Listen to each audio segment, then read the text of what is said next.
Hola, hola, buenas noches.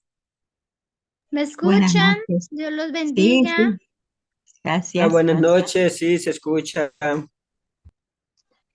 Ok, Buenas noches. muchas Bueno, gracias por estar ya ahí con nosotros. Casi que siempre son los mismos, los más puntuales. Bueno, gracias a Dios, ¿no? Así que bueno, doctor Denis ya está por ahí. A ver, vamos a llamarle de nuevo para que él pueda ir ingresando. Bueno, mientras el doctor Dennis entra, em, Hola Liz, ¿me escuchas? hola Dennis, ¿cómo estás? Ok, ya está el doctor Dennis ahí, pero antes de darle paso al doctor, quiero por favor recordarles que miren su Telegram, donde ustedes tienen allí sus tareas específicas que sí o sí tendrán que presentar antes de la terminación de los 2 años. Hay algunos módulos que ustedes ya van a ir viendo y por supuesto van a ir realizando la actividad porque ya han visto el módulo también, ¿no? Y hay algunos que pueden incluso avanzar porque son de investigación. Recuerden, por favor, que esos trabajos ustedes deben enviarlos muy bien hechos, así como especifiqué ahí, como les he hablado, los videos de terapias y tratamientos deben quedar muy impecables. Hasta ahora ha sido excelente. Felicito a los estudiantes que ya me han enviado. Obviamente ellos van un poco más adelantados. Excelente trabajo, muchas gracias.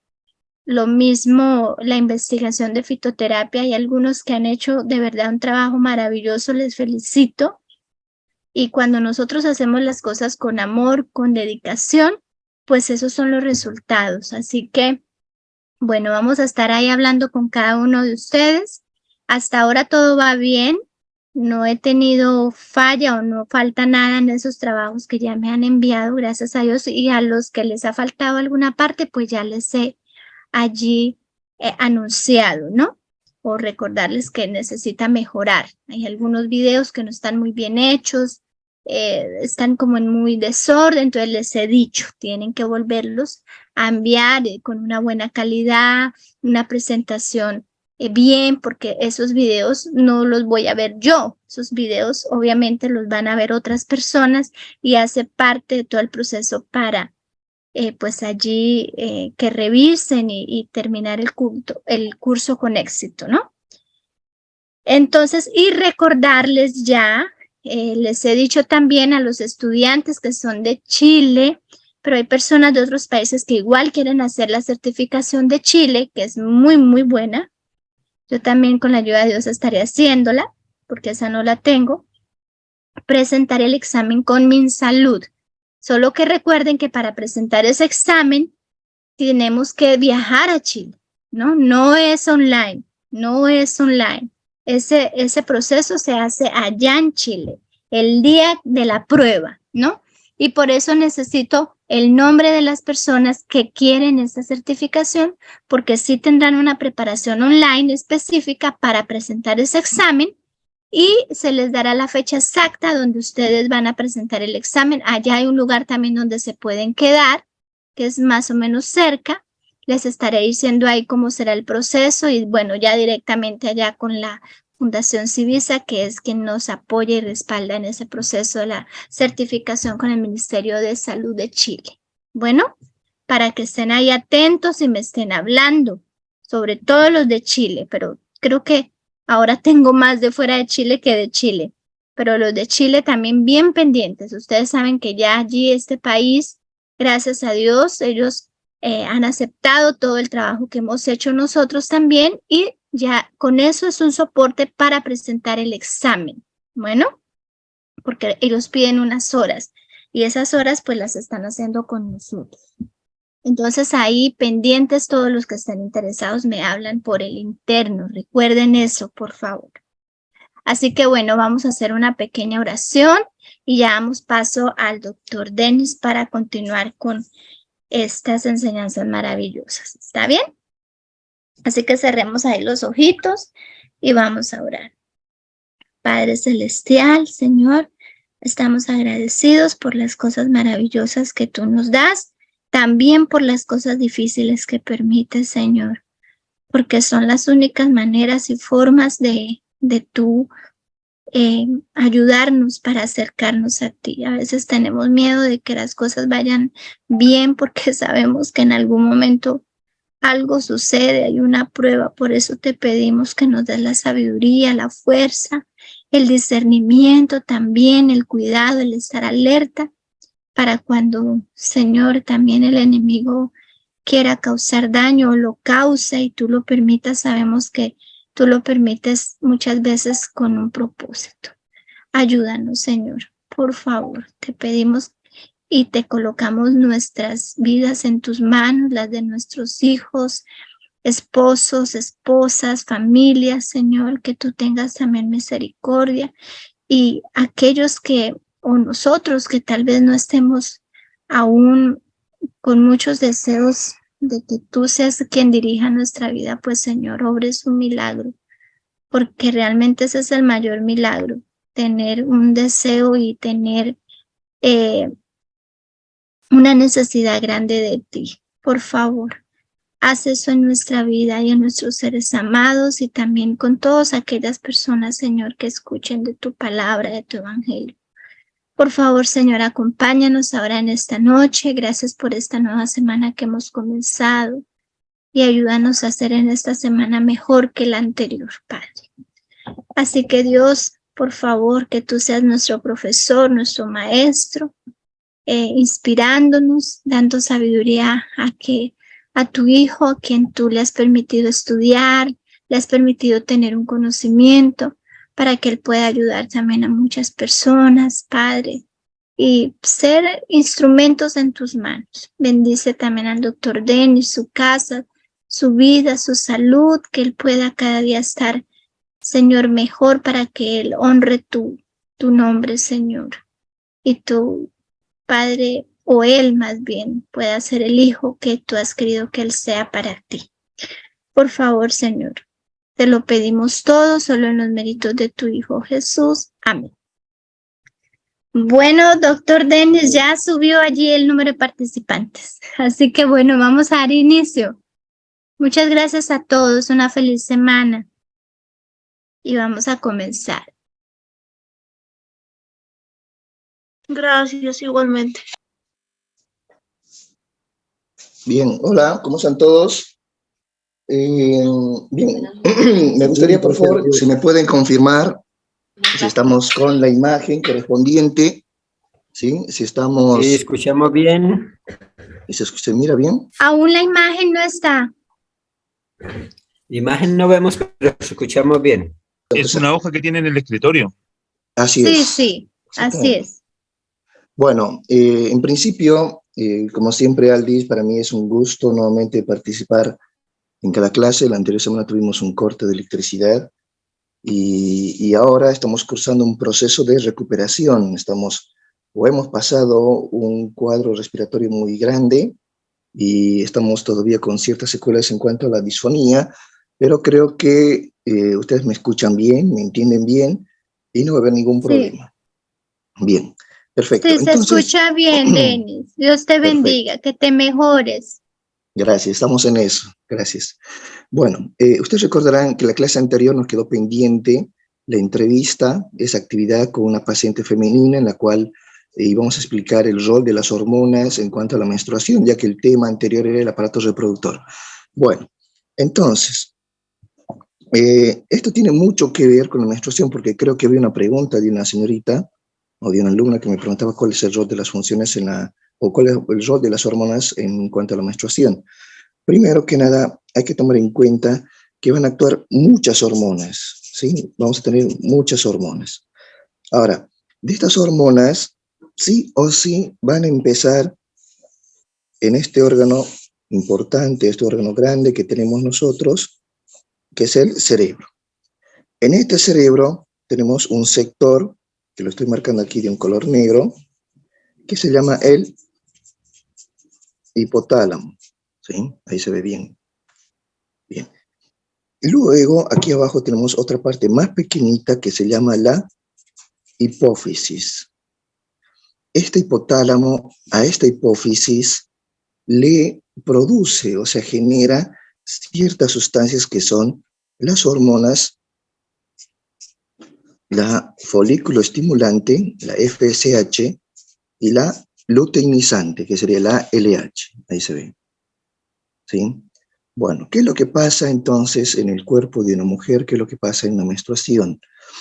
Estas sustancias, estas moléculas, pasan directamente, vamos a hacerlo aquí, al vaso sanguíneo. Este es un vaso sanguíneo, ¿sí? Aquí lo estamos dibujando. Entonces quedarían aquí la FSH, la LH. Viajan por el torrente circulatorio y llegan justamente hacia el aparato reproductor. Principalmente, aquí lo voy a dibujar un poquito más claro.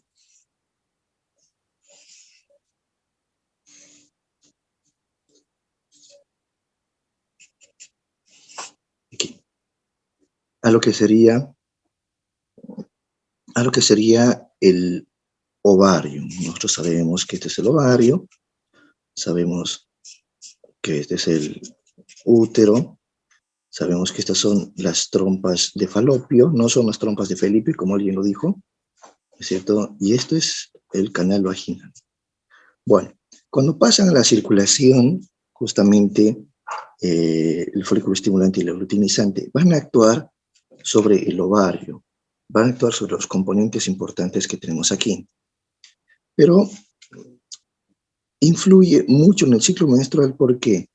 Porque vamos a dibujar este ovario, aquí un poquito más grande, para que se pueda ver. La folículo estimulante va a actuar en las primeras etapas de la menstruación. ¿Qué es lo que va a hacer? Que este ovario vaya produciendo, no produciendo, sino vaya estimulando, vaya madurando en todo lo que es el ovario, a lo que sería el ovocito, o sea, al óvulo, ¿sí? Al óvulo. Entonces, por eso se llama folículo estimulante. Va a estimular a estos folículos. Estos folículos son estructuras que están dentro del ovario, que en su interior está aquí en el óvulo, ¿sí? O el ovocito, que también así lo conocen. Bueno, entonces, es lo que hace la folículo estimulante, hace de que se estimulen, obviamente, este folículo, y empiecen a madurar, y empiecen directamente a proliferar estos folículos, este folículo de Graf. Y cuando pasa esto, por ese estímulo, este ovario luego envía un mensaje hacia el cerebro, manda un mensaje hacia el cerebro, ¿sí? Mediante el estrógeno, llega al cerebro y le dice, bueno, ya mucha estimulación, como dice Ufidifan, mucho de algo no es bueno, hace que ese cerebro pare la producción de folículo estimulante, ¿sí? Entonces, ¿qué hace ahora?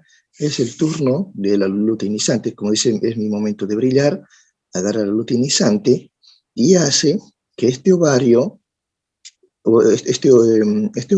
explote, por decirlo así, madure, y salga directamente este óvulo hacia el exterior del ovario, o sea, dentro del aparato reproductor, en las trompas de Falopio. A ese fenómeno se llama ovulación, ¿sí? A ese fenómeno se llama ovulación. Perdón, aquí está, ovulación. Entonces, ahí entraría en un rol muy importante. ¿Por qué? Porque después también va a actuar lo que sería la progesterona. Tanto el estrógeno con la progesterona hacen de que, aparte de que madure, de que se genere la ovulación, o sea, ya tengamos un óvulo maduro esperando a ser fecundado, hace que también las paredes del útero se hagan mucho más gruesas, mucho más preparadas, mucho más resistentes. ¿Por qué? Porque teóricamente se prepara para la fecundación, o sea, se prepara cada mes la señorita para ser mamá. en el momento que hay justamente actividad sexual, hay justamente eyaculación, todo el proceso fisiológico normal, los espermatozoides después de la vagina atraviesan el cuello del útero, llegan hacia este lugar. Y es aquí donde se encuentran el espermatozoide con el óvulo. Y cuando se unen estos dos, a eso sabemos que se llama fecundación. Ahí me comí una letra, pero se entiende, fecundación, ¿sí? Y obviamente gracias a estas hormonas, a la progesterona más que todo, este útero se pone más grueso, se forma un tapón mucoso y este óvulo fecundado, ¿sí?, migraría hacia el interior del útero para pegarse en las paredes, para posterior obviamente convertirse ya en un embrión, en un feto, y luego de un tiempo determinado, salir ya por el canal del parto como la actividad normal, la actividad fisiológica. Entonces es ahí donde juega un rol importante. Ahora, aprovechando también esto,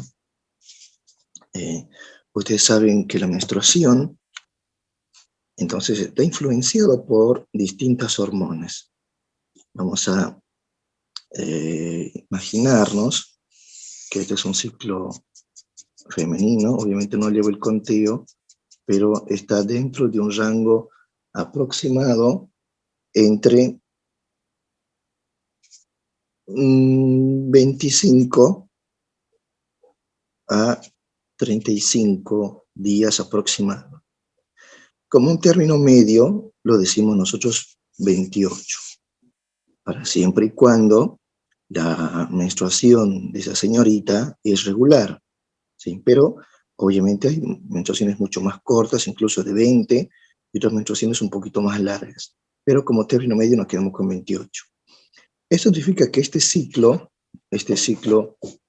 menstrual, nosotros podemos identificar, entonces, en todos estos, de acuerdo al tiempo, la producción, el incremento de lo que serían las del estrógeno, por ejemplo, incluso también lo que sería la testosterona, la progesterona, incluso aquí, yo lo voy a marcar con un color un poquito distinto, ¿sí?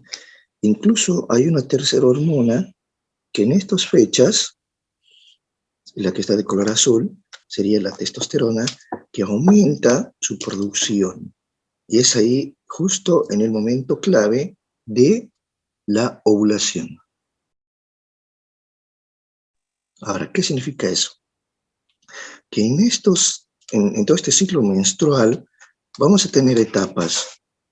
Vamos a tener una etapa, primero, un segundo, una fase en los primeros días, una fase menstrual, ¿no es cierto? Eso ya tomamos en cuenta el primer día, desde el primer día del sangrado, no importa si estamos nosotros en el 14 de mayo, por ejemplo, no importa si empieza ahí, para nosotros es el primer día de menstruación. Entonces, esto va a tener una duración aproximadamente entre 3 a 5 días, aproximadamente. Luego, ya llegando a una etapa hasta antes, supongamos de una fase esta sería la fase 2, la fase pre-ovulatoria, en la cual estaríamos más o menos en un día del 5 al 12 aproximadamente. Luego entraríamos en una fase 3, que sería la fase ovulatoria, que es el día 14, y luego tenemos una fase post-ovulatoria. O sea, estaríamos hablando ya del 14 al 28. Ahora, esto puede variar, o sea, eso es una referencia nada más para que ustedes entiendan cómo nos manejamos en cuanto a los días, en cuanto a los tiempos, y es ahí donde en ciertas etapas, más que todo en la fase ovulatoria, donde se producen muchos cambios a nivel fisiológico en el cuerpo de la mujer. y mucho más también en las etapas pre y posovulatorio. ¿Qué significa la fase ovulatoria? Recuerden, es el momento clave en el día 14, que sería más o menos la mitad aquí, ¿sí?, en el cual se genera la ovulación. O sea, ya tenemos ahí ese ovario que expulsó un óvulo, dependiendo si es un ovario o el derecho o el izquierdo quien gane a madurar más rápido, ese es el que va a ser fecundado si es que hay actividad sexual. Entonces, en esta fase ovulatoria es clave, porque aquí es donde se van a generar estos picos, estos aumentos, estos cambios en cuanto a las concentraciones hormonales. Entonces, es ahí donde juega justamente un rol muy importante. Y obviamente los cambios, muchos de los alumnos que están presentes ahora conocen esas características, incluso hasta psicológicas, y dependiendo también a múltiples factores a nivel cultural, el estrés, la actividad personal, pueden potenciarse o pueden disminuir. Pero bueno, eso era parte de lo que nos quedó pendiente de la anterior actividad, que era el aparato reproductor. Había también otra duda que nos hablaban sobre los métodos anticonceptivos. Eso es un tema un poquito más grande, pero si nosotros entendemos o tomamos como un ejemplo lo que sería las pastillas anticonceptivas, normalmente van a tener un sangrado, pero no van a tener un sangrado porque no ha habido ovulación, porque interrumpen la ovulación. Vamos a cambiar la hoja. Bueno, entonces esta era lo que yo quería mostrarles la anterior clase, ¿no es cierto? Esta actividad. Y si ustedes recuerdan, también habíamos hecho una entrevista, más o menos una entrevista a un paciente para determinar su fecha probable de parto, porque esa era la actividad más importante. Bueno, vamos a escribir aquí. La fecha probable de parto, la FPP, ¿sí?, es simple. Lo único que tenemos que saber nosotros es preguntar a nuestro paciente, preguntar a la mamá, cuándo ha sido la fecha de última menstruación. Fecha de última menstruación. No recuerdo muy bien, el historial clínico no lo pude acceder ahora, pero creo que era más o menos el 20 de enero de este año, si no me equivoco. 20 de enero de 2023, ¿sí? Ahora, no sé si se puede identificar claramente esta cifra. 20 de enero de 2023. Bueno, ahora, ¿en qué consiste esto? Este sistema se llama el método de Nagel. Utilizamos aquí 7, ¿sí? Aquí vamos a utilizar 10 y aquí vamos a utilizar el 1. No es el 10, perdón, es el 3, me equivoqué. Este es el otro sistema. Este es el 3. ¿Qué significa? Que a este 20 lo voy a sumar 7 días. O sea, vamos a tener 20 más 7. 20 más 7 serían 27. A este mes de enero le vamos a restar 3 meses. O sea, sería diciembre, noviembre, octubre. Entonces estaríamos en octubre. Y al 2023 le vamos a sumar un año. Entonces, le vamos a restar un año, pero en esta se tiene que restar un año. Entonces hay un sistema, bueno, aquí hay una situación muy importante.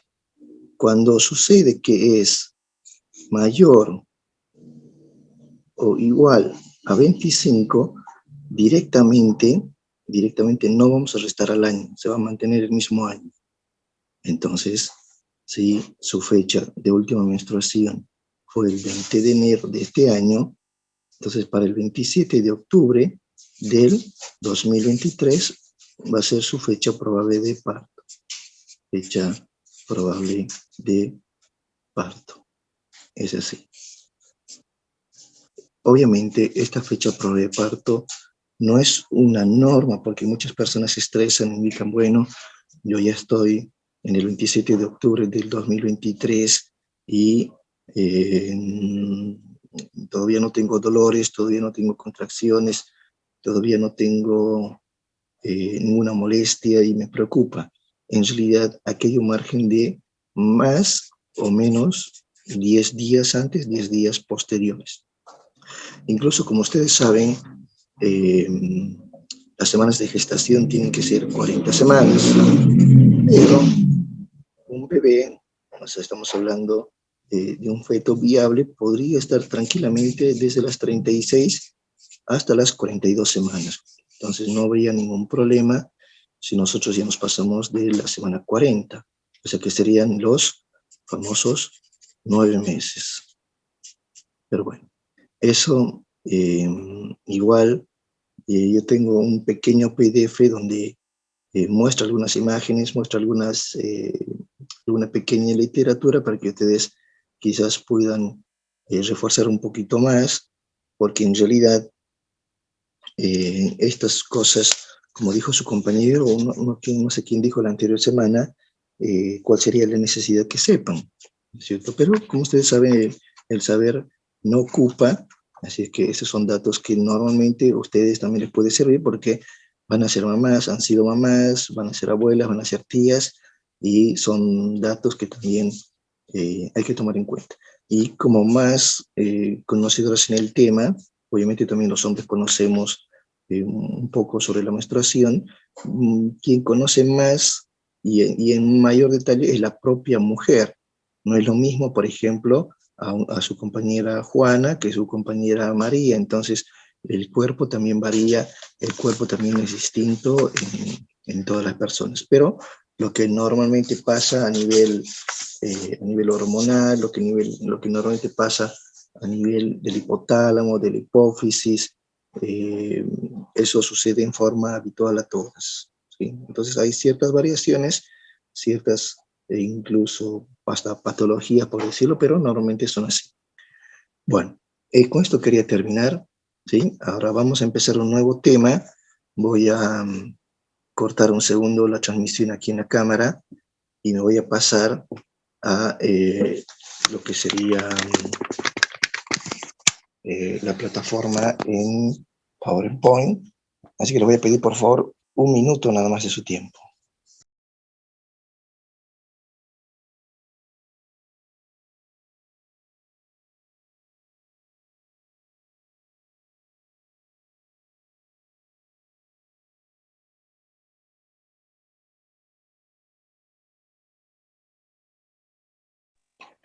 Bueno, ahora sí ya volvimos. Igual también para este nuevo tema tenemos una actividad práctica para la clase que viene, porque la idea es esa, ¿no es cierto?, conocer nuestro cuerpo, pero también incrementar un poco de razonamiento, incrementar un poco de algún ejercicio, de un pequeño resumen, de unos pequeños garabatos, unas cuantas imágenes, unos cuantos ejemplos para compartir así en la pantalla, para que también no sea solamente teórico, sino sea un poco más interactivo. Incluso en futuros temas también ya tenemos organizado lo que sería una revisión general, porque en lo que vamos a hacer la próxima clase va a ser justamente la función renal, la fisiología de nuestro sistema, de nuestro aparato renal, y para ello también vamos a hacer una simulación con un caso clínico que ya viene un paciente con una patología simulada, obviamente, donde también ya va a incorporar ciertos estudios para que identifiquemos lo que está saliendo mal en ese paciente de su función renal, ¿sí? Entonces eso también lo vamos a hacer para la siguiente clase. Y en cuanto a este nuevo tema, lo que es inmunología, también vamos a hacer con la cámara, con la pantalla, con los marcadores, con el pizarrón, papel, etcétera, ciertos resúmenes de lo que vamos a aprender hoy. Así es que nadie absolutamente nadie se va a quedar con la duda y todos vamos a tratar de mantenernos a ese mismo nivel, ¿sí? Porque esa es la idea, como siempre, la idea de Mencor es, y la idea nuestra siempre es que el alumno pueda aprovechar lo más importante, ¿no es cierto? O sea, no bombardear la cabeza con información que quizás se nos pueda pasar por alto en forma posterior. Es que vamos a hacer siempre lo más resumido, lo más importante, lo más necesario. Bueno, eh, igual, si más tarde tienen dudas, pueden escribir en el chat, pueden escribirme también a mi teléfono, no hay problema, puedo tardar en responder, pero la voy a responder. Bueno, traten siempre de cerrar su micrófono, en el momento que quieran hablar, les vamos a dar también la vía libre. Bueno, vamos a hablar de este sistema, de este aparato en realidad, que sería el sistema inmunológico. Cuando hablamos del sistema inmunológico, estamos hablando igual, pero creo que ahí se cortó. Estamos hablando igual. No, yo te escucho. Vayan cerrando su micrófono, por favor. Hoy no, sácame.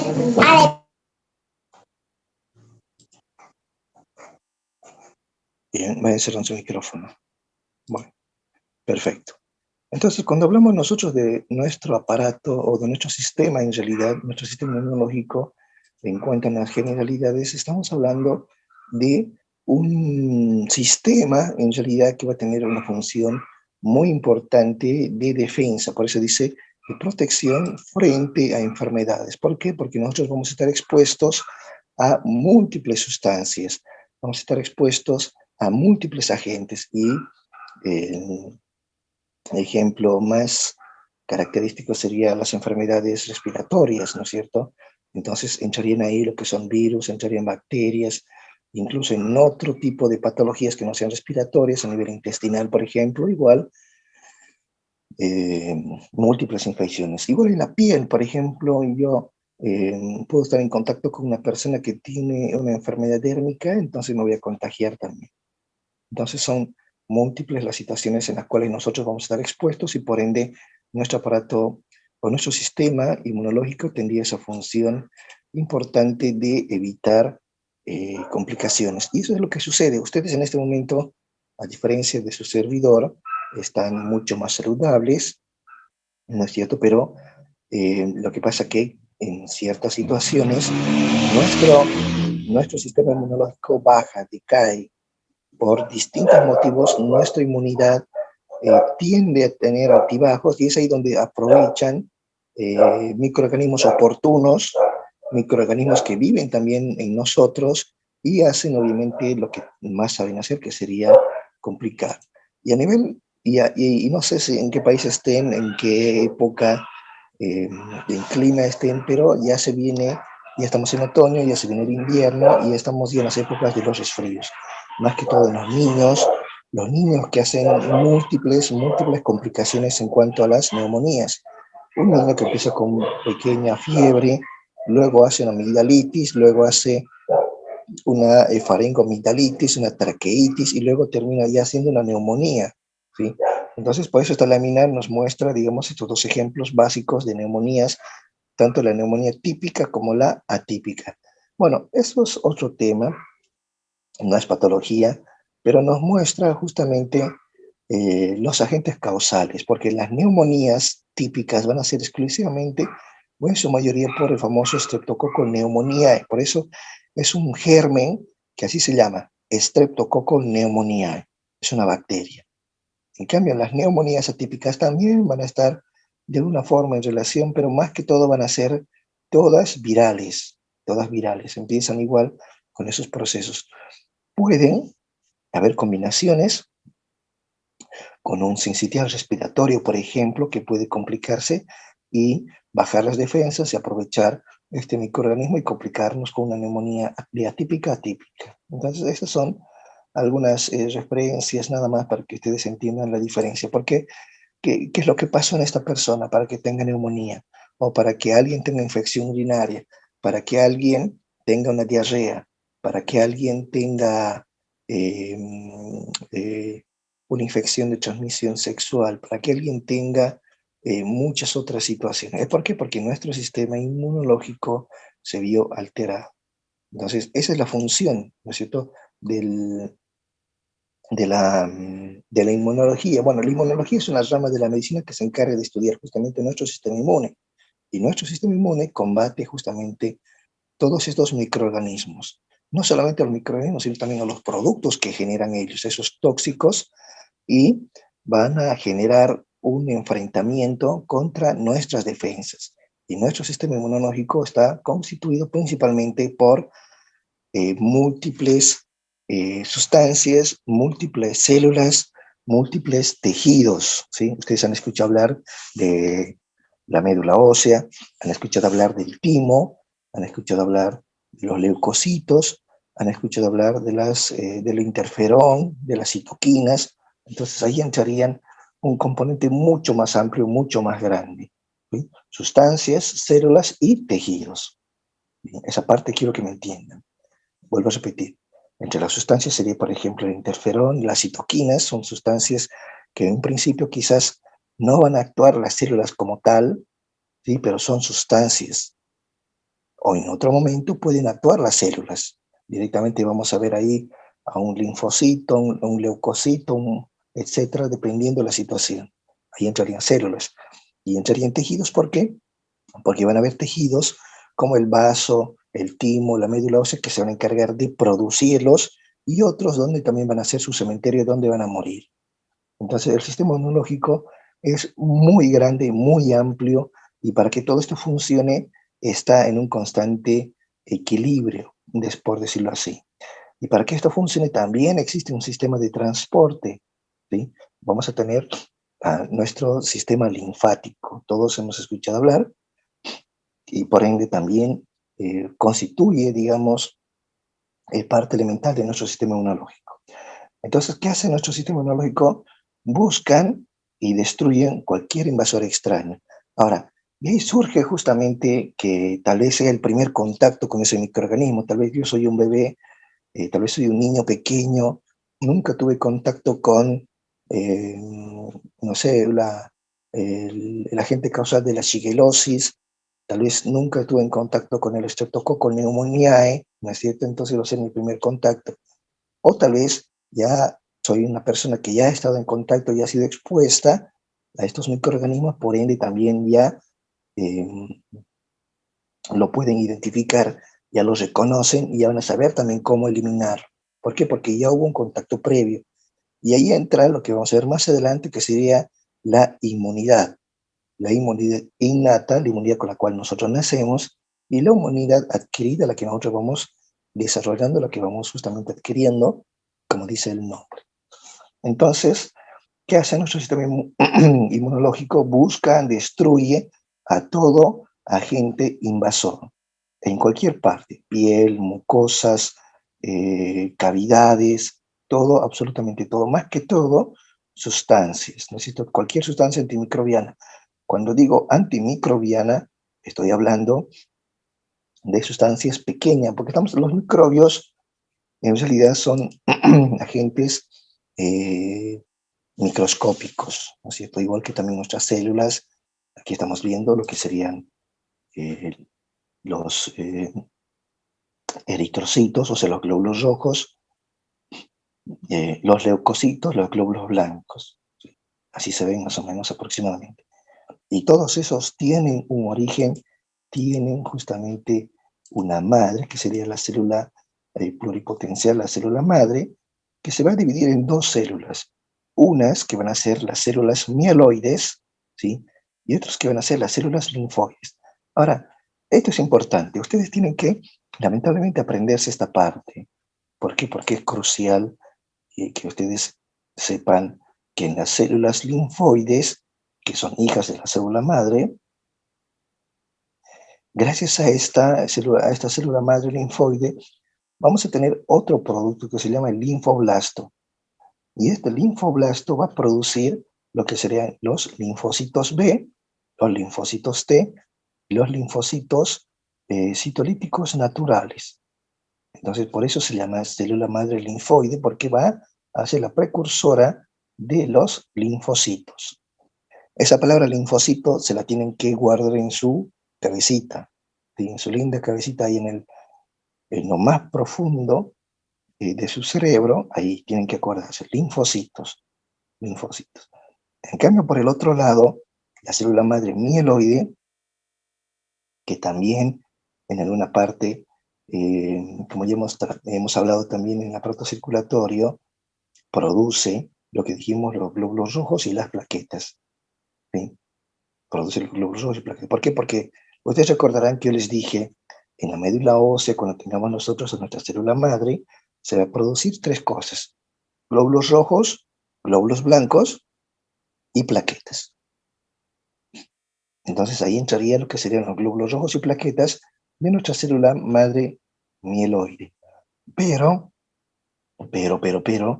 esta célula madre mieloide produce lo que sería otra célula, que sería el mieloblasto, y este mieloblasto va a producir, nos va a generar a un grupo importante también de células, que serían los neutrófilos, los basófilos y los eosinófilos. Ahora, ¿por qué tanto nombre? ¿Por qué hablar tanto de estos señores? ¿Por qué? Porque en realidad los granulocitos, basófilos, eosinófilos, etcétera, todas estas células mieloides y las células linfoides, todas forman lo que serían los glóbulos blancos. Los glóbulos blancos. Estos son los glóbulos blancos, ¿entienden? Entonces, cuando, por ejemplo, alguien está enfermo, va al hospital, le hacen estudios, entonces, ¿qué hacen? Le hacen un hemograma. Y en el hemograma, creo que nadie, no sé si todos son muy saludables, pero creo que todos alguna vez fuimos al hospital, nos hicimos un examen de sangre, y en el examen de sangre había una parte que decía hemograma. Y en el hemograma nos indican cuántos glóbulos rojos tenemos, cuántos glóbulos blancos tenemos y cuántas plaquetas. Bueno, y muchos otros componentes más. Pero estos son los más representativos. ¿Por qué? Porque con esto diagnosticamos anemia, con esto identificamos alteraciones en la coagulación, y con los glóbulos blancos, que eso es lo que más nos interesa ahora, determinamos si hay un proceso infeccioso. Cuando hay una actividad antígeno-anticuerpo, o sea, entra un microorganismo y nuestras defensas interactúan con ese agente externo, entonces pasa que nuestros glóbulos blancos duplican, incluso hasta triplican su cantidad, ¿sí? Pero bueno, yo les voy a contar más adelante cómo es el proceso desde que empiezan a tener contacto con ese microorganismo. Pero bueno, esta lámina era para resumir eso, su origen, ¿sí? Linfocitos, monocitos, eosinófilos, basófilos, neutrófilos,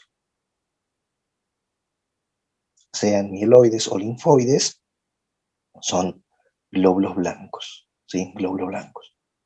Bien, hasta aquí. ¿Hay alguna duda? ¿Cómo estamos? Profesor, disculpe, ¿cuáles son los glóbulos blancos? ¿Cuántos son? ¿Cuánto es la cantidad? ¿Cuáles fue que nombró ahí? Disculpe. Bueno, vamos a repetir, no hay problema. Primero recordemos nuevamente, vamos a imaginarnos aquí. Nos vamos a imaginar que estamos en el torrente circulatorio y ahí vamos a ver a tres componentes importantes, que serían los glóbulos rojos, los glóbulos blancos, y bueno, por acá me falta como una especie de un papel arrugado, digamos ahí, que sería una plaqueta, digamos. Entonces, estos tres componentes se producen en la médula ósea, derivan de la célula madre pluripotencial de la célula principal. Y esta célula madre se divide en dos: célula mieloide, célula linfoide. Bueno, ¿qué nos interesa? Que la mieloide y la linfoide, las dos producen distintos componentes que serían los glóbulos blancos. Todo esto, ¿sí? Granulocito, basófilo, neutrófilo, linfocito T, linfocito B, todo esto es glóbulos blancos. O sea, es como yo, por ejemplo, te puedo decir, A ver, dame un ejemplo. Es como, tal vez sea un ejemplo un poco hasta fuera de lugar. Es como yo te dije, o sea, estas son las cervezas. ¿Sí? No, bueno, estoy pensando en cerveza. Estas son las gaseosas, las sodas, o no sé, estas son las frutas, digamos. Estas son las frutas. Estoy hablando de forma general, porque en frutas yo voy a encontrar una piña, una ananá, una banana, un plátano, naranjas, voy a encontrar frutillas, cerezas, moras, pero todos forman lo que serían las frutas, más o menos así. Por eso está englobado en estos dos sistemas de células linfoides y células mieloides. Bueno, que en realidad, ¿qué nos interesa de esto? Que el sistema inmunitario tiene células, y estas células derivan de la célula madre. ¿Y dónde está la célula madre? En la médula ósea. Ahora, de acuerdo, obviamente, a los distintos tipos de células, hay algunos que van a madurar, por ejemplo, en la médula ósea misma, otros van a madurar en los ganglios, algunos van a madurar en el timo, ¿sí? Ya vamos a hablar un poquito más adelante.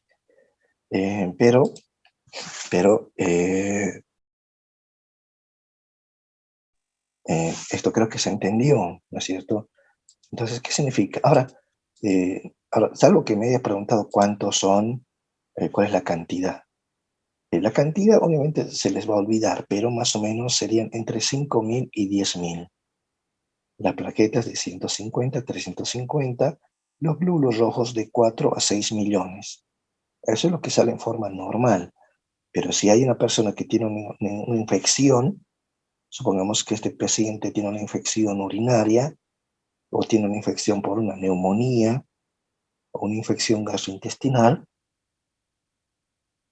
entonces la cantidad de glóbulos blancos se va a duplicar, se va a triplicar.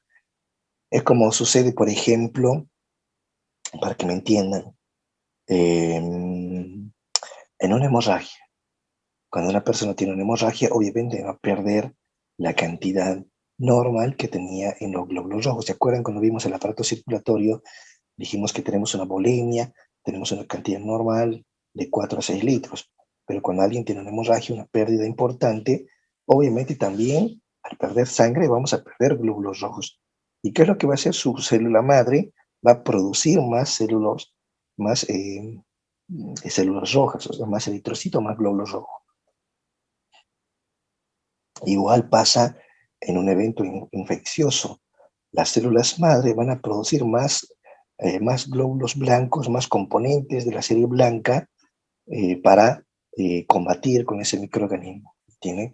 Pero pasa también algo contradictorio. ¿Por qué? Porque a veces, igual que en las hemorragias, por ejemplo, la célula madre produce más, pero no los produce de buena calidad. ¿Sí? Los produce deformes, por sacar rápido, para compensar esa pérdida. A veces no maduran y salen rápido. Lo mismo también pasa a veces en las defensas, que cuando por X, Z motivos también estas células no salen bien del todo maduras y por ende no van a cumplir la función normal.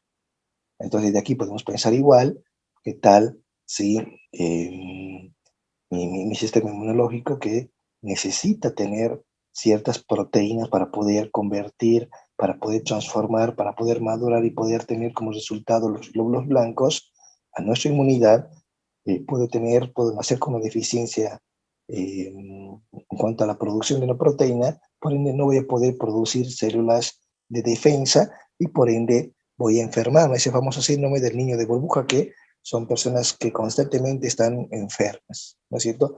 Entonces, esa es la función en realidad de nuestro sistema inmunológico, ¿no es cierto? Defendernos. Para ello nosotros necesitamos tener eh, una adecuada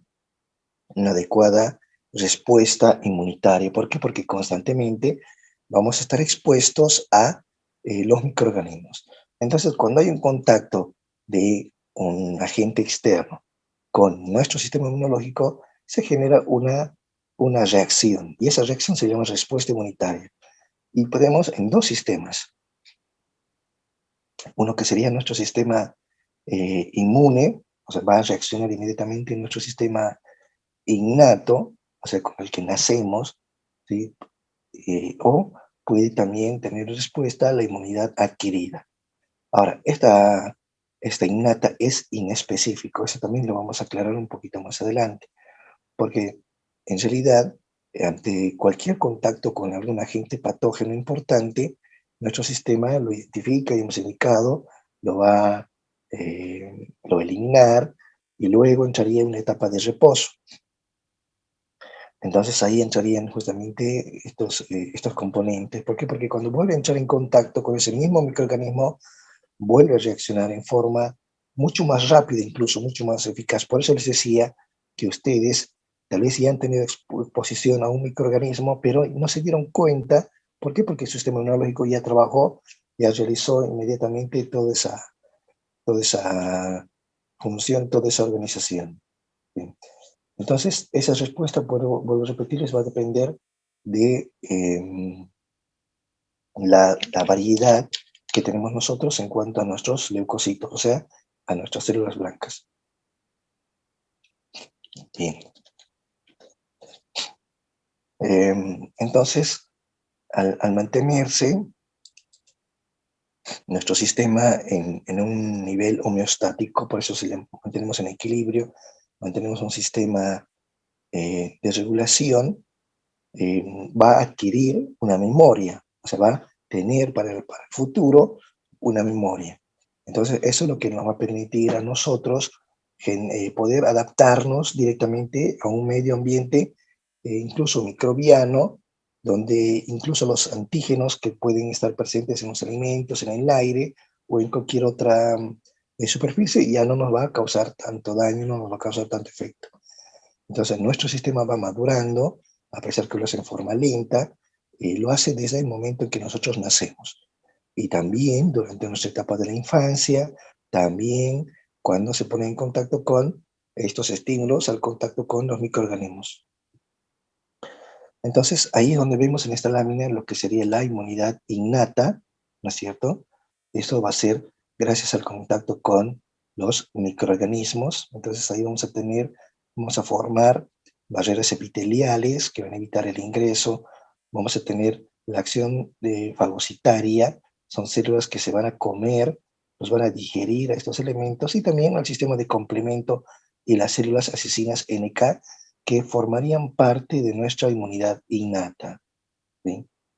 Eso pasa en nuestras primeras instancias, dentro del contacto de alguna enfermedad. Y entrarían también nuestra inmunidad adaptativa, ¿no es cierto? Porque ya entrarían aquí no solamente los componentes de esos productos, sino ya entrarían las células. Estamos viendo las células B y las células T. Vamos a hablar más adelante porque eso se llama respuesta humoral, respuesta celular, etc. ¿Sí? Pero bueno, primero quiero que vean que la inmunidad innata van a actuar barreras, componentes, el complemento, las NK, la fagocitosis, etc. Pero en la inmunidad adaptativa entrarían justamente los anticuerpos. ¿Sí?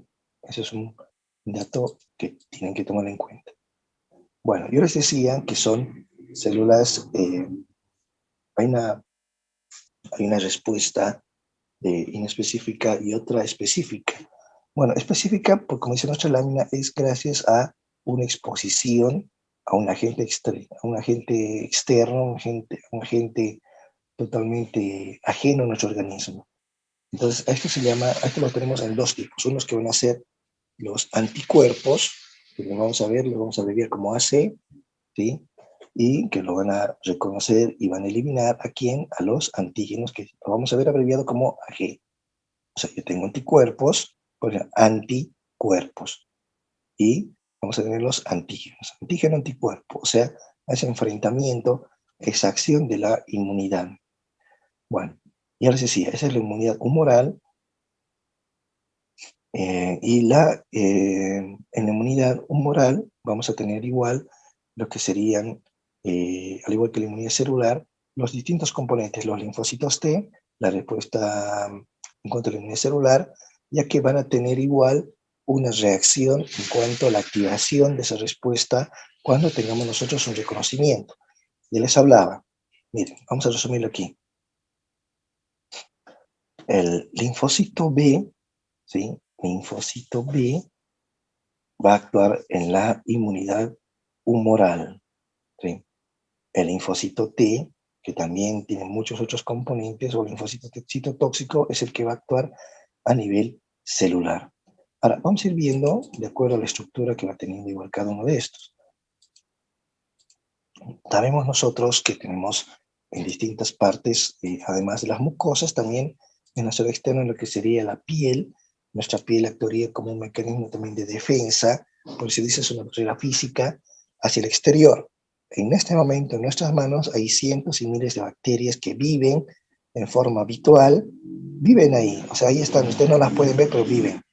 Pero también vamos a tener a lo que serían muchos microorganismos que van a venir en forma transitoria, que no viven ahí, pero que al agarrar la manija de la puerta, al agarrar el celular, al subir al colectivo, al bondi, entonces ahí estamos ya en contacto con otro tipo también de microorganismos que serían los transitorios. Eso significa transitorios que están de paso y los habituales son los que ya viven ahí en nuestra mano. ¿Sí? Eso es nuestros microorganismos, por decirlo así, nuestra flora. ¿Sí? Entonces ahí estos microorganismos viven también en forma saprófita, viven también gracias a los desechos que producimos en nuestro cuerpo. Pero bueno, la piel y las mucosas entrarían ahí como un mecanismo de defensa. Ahora, hay ante una herida, ante una lesión, ante un corte, ante una situación de un traumatismo, una lesión externa, vamos a seccionar las distintas capas de nuestra piel. ¿Sí? Ahora sí. Ahí tenemos lo que sería la epidermis, que sería nuestra capa más externa, luego la dermis más adentro, y luego en la parte interna incluso lo que sería la dermis y todo el componente ya profundo. Entonces ahí en la piel, gracias a la producción de muchos componentes, gracias al pH, gracias a los ácidos grasos, gracias al ácido láctico que se va generando también el sudor, actuaría como un mecanismo de protección. Por eso el moco también actúa como una barrera protectora. Aquí está la imagen de la herida. Básicamente, ¿no es cierto? Es una herida punzante, allá donde vemos, donde dice aquí, los tejidos dañados liberan histamina. Esta es una respuesta inmediata. En realidad, esto se genera en forma habitual, no solamente en una herida, sino en cualquier proceso inflamatorio. La histamina va a estar presente. ¿Y eso qué va a hacer la histamina? Va a incrementar el flujo sanguíneo, incluso va a generar una permeabilidad. Aquí está. La histamina aumenta la permeabilidad capilar y eso va a permitir la llegada de muchas células que son los fagocitos.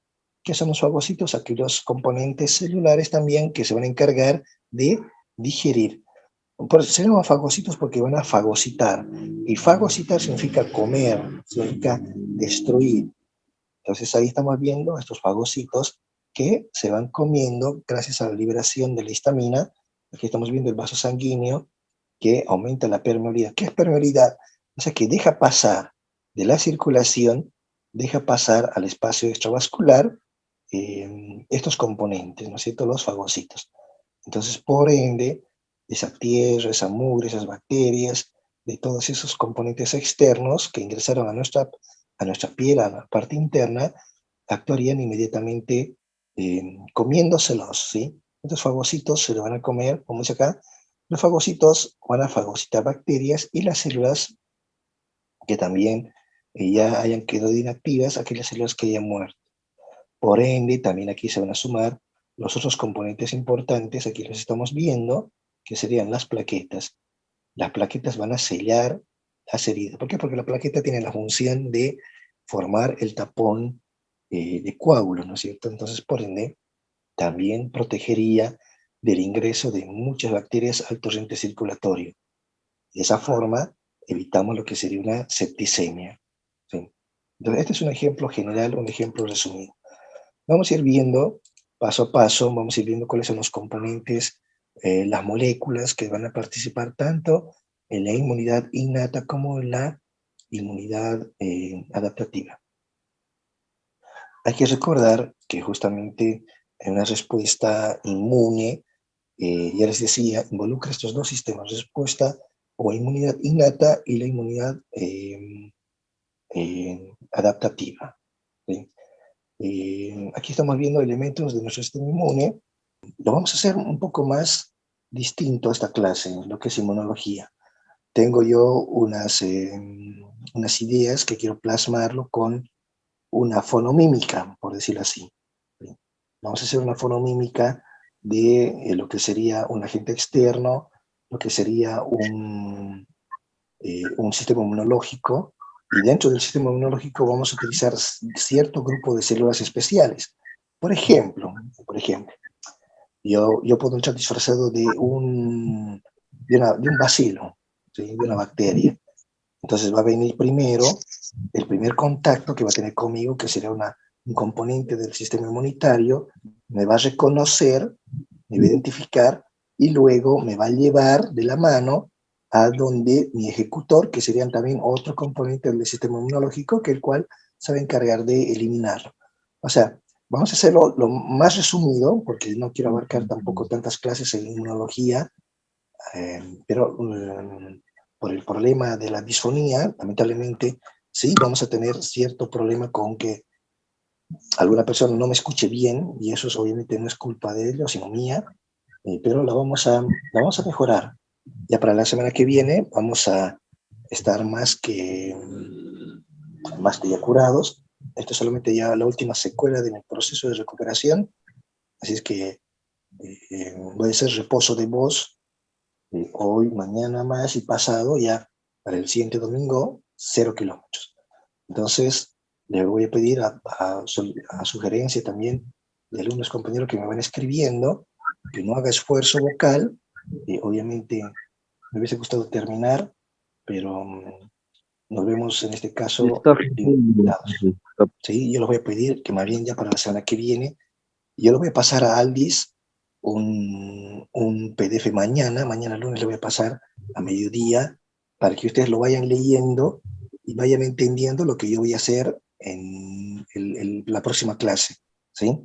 Entonces mañana, Aldis, a mediodía te voy a hacer pasar con Katia ese archivo, muy resumido, muy cortito, así todos lo van a tener, van a estar más preparados para la próxima clase.